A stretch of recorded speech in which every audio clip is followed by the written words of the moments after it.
Hello students, civics chapter 1 power sharing is going on.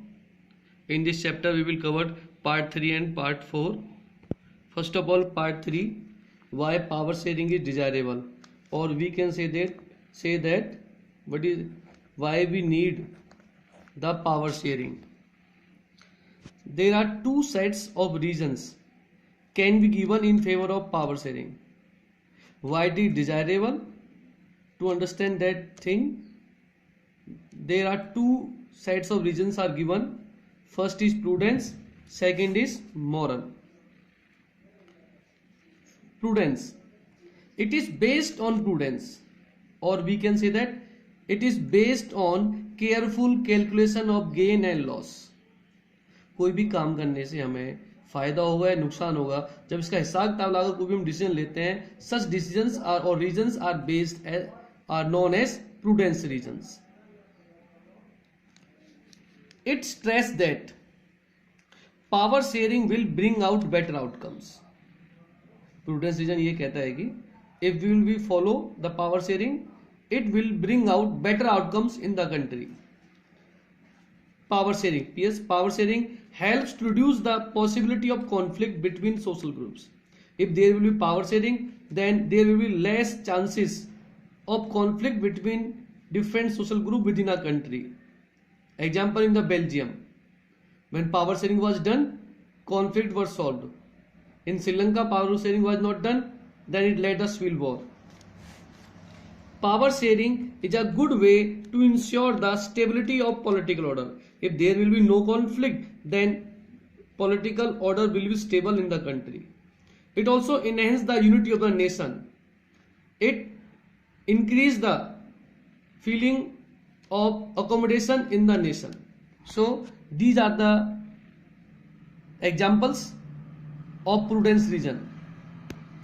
Now second one is moral reason. Moral reason, it is based purely on morally consideration or moral values.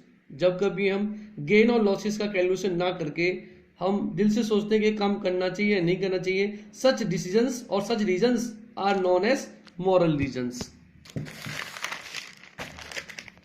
It said that very act of power sharing as valuable. Moral reasons said that power sharing is very necessary for democracy. Power sharing is good for democracy because power sharing is the very spirit of democracy. Without power sharing, we cannot imagine about democracy. A democratic rule involve power sharing with those affected by its exercise. Democratic rule involve power sharing. The people who are affected by the democratic rule, they must involve in power sharing, and who have to live within respect. And the people who will live in the effects of democratic rule, they must also involve in power sharing. So these are the examples of moral reasons. Part 4, different forms of power sharing. So next is forms of power sharing. How power is shared? First form of power sharing is power is shared among different organs of government. So now we will discuss that how power is shared among different organs of government. Organs like legislature, executive and judiciary. Power is shared among different organs like legislature, executive and judiciary. It is also known as horizontal distribution because all organs work at same level, legislature, executive and judiciary. So it is a horizontal line. So it is known as horizontal distribution. It allows different organs of government placed at same level. We are talking about central government. In central government there are 3 organs. They are working at same level, but they are having different powers. So it is known as horizontal distribution. It means all organs are having separate powers. So such a separation ensures that none of the organ can exercise unlimited power, because they all keep check on each other and their powers are separate So no organs cannot use the unlimited powers. Each organ check the others. This result in a balance of power. सारे organ एक दूसरे legislature control the have a check on executive have a check on judiciary have a check on legislature as well as executive. So there is a balance of power among various organs or various institutions. This arrangement is also called as system of check and balances. Second form of power sharing is power is shared among different levels of government. So now we'll discuss how power is shared among different levels of government. Power can be shared among government at different levels. Example, central government, state government, local government. Mainly a general government for the entire country and the government at the provincial or regional level. Such a general government for the entire country is usually called federal government. In India we call it central government, union government or national government also.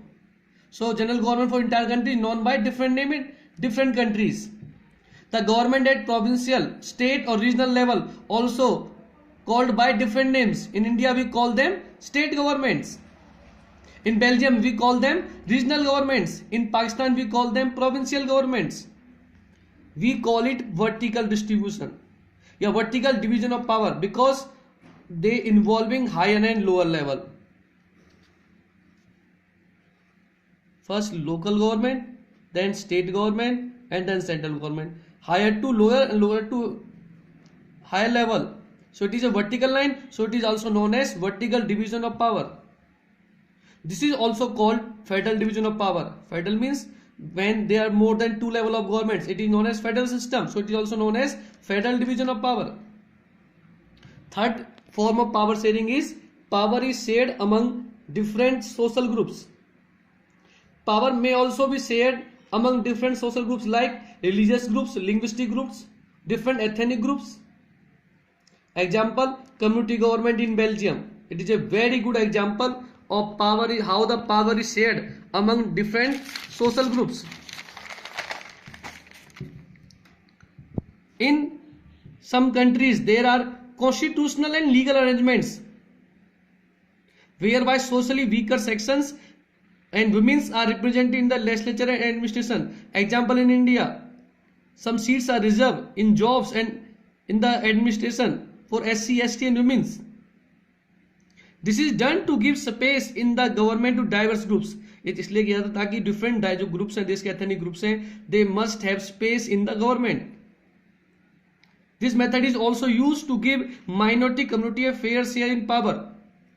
To give some power to minority community, also this method is used.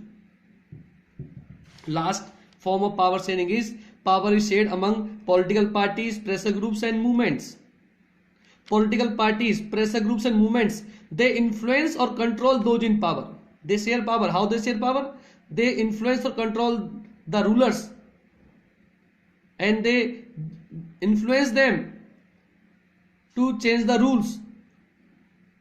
Power is also shared among different political parties that represent different ideologies and social groups. Today in democracy there is a political competition. Different contenders are there. They contest elections and they try to win the elections to share the power. So different ideologies, different political parties contest elections. In coalition government, the coalition government, when government is formed by two or more parties, in such type of governments, these parties also share power indirectly. In democracy, interest group of traders, farmers, workers, they also have a share in government powers. They share power by two ways. First, participation, through participation, or second, by bringing influence on those decision making process. They form the influence, they develop influence on the decision making process. By these ways, political parties, pressure groups and movements also influence those in powers. So by this way we can say that they share powers. So that's all for today's students.